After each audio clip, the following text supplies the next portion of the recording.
Hi everyone and welcome back to my channel. Today's recipe is for all the Jell-O lovers out there. I will be showing you how to make Cathedral window Jell-O. This would look absolutely stunning for your holiday dessert table. If it is your first time visiting my channel, please do subscribe. I would really appreciate that. So let's get started and I will show you what you will need to get this recipe going. We will be needing 4 different type of flavors for Jell-O, and you could follow the instruction on the box, or you could make your Jell-O a bit thicker. I'm making my Jell-O a bit thicker. I'm adding 1 cup of hot water, and then I'm supposed to add 1 cup of cold water on top, but instead I will be using half of cup of cold water. That way my Jell-O is a bit thicker. So I will be doing the same with all 4 flavors, and then I will leave it in the fridge for the next 4 hours, or preferably overnight. It's totally up to you, but after 4 hours this should be ready in the fridge. And then each box is 3 ounces, and I chose this type of glassware to pour it in, because I'm planning on cutting the Jell-O into cubes later on. When the Jell-O is ready, I will be cutting the Jell-O into small cubes, and I will show you later on in the video. That way you'll get an idea of what I'm doing. So I'm basically doing the same thing for the rest of the flavors. All I'm doing, 1 cup of hot water and then half of cup of cold water, and I mix it. And then leave it in the fridge, like I said, for the next 4 hours. And then when the Jell-O is ready, you just cut it into cubes, and then we'll move on to the next step. We're also going to be needing the following items here. We're going to need 2 cans of evaporated milk, 2 cans of condensed milk, 1 can of cream, or this type of cream, Crema media, and 1 box of unflavored gelatin. In this case, I bought the Knox brand. 1 cup of pineapple juice, and you'll need a mold and something to mix in. I have the 1 cup of pineapple juice. I'm emptying all 4 packs of the gelatin mix into that juice, and I'm going to mix it, stir it for 5 minutes. After that, I'm taking the evaporated milk, both cans, and I'm going to pour them into that mixing bowl. Into that, I'm adding the cream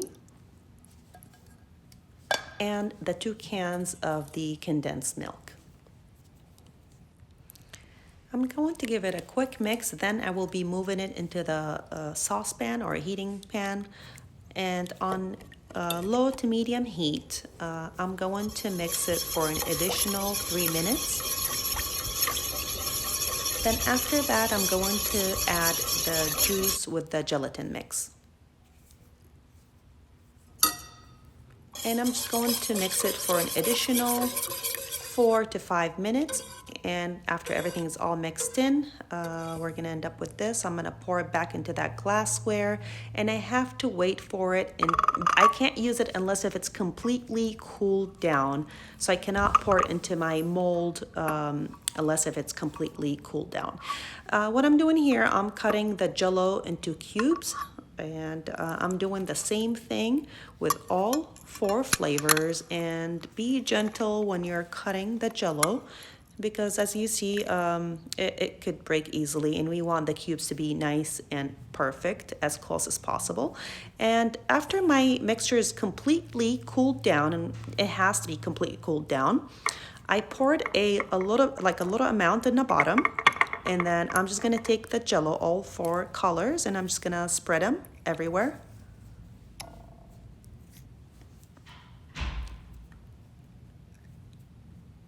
And then I'm adding another layer of the mixture.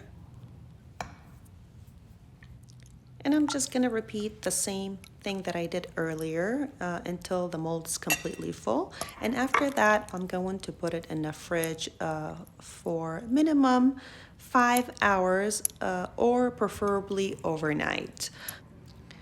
So my mold wasn't big enough. I ended up having a little bit of extra mixture and extra Jell-O, so I had a glass bowl.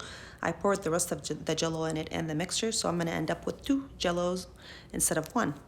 And that's fine. The more the better.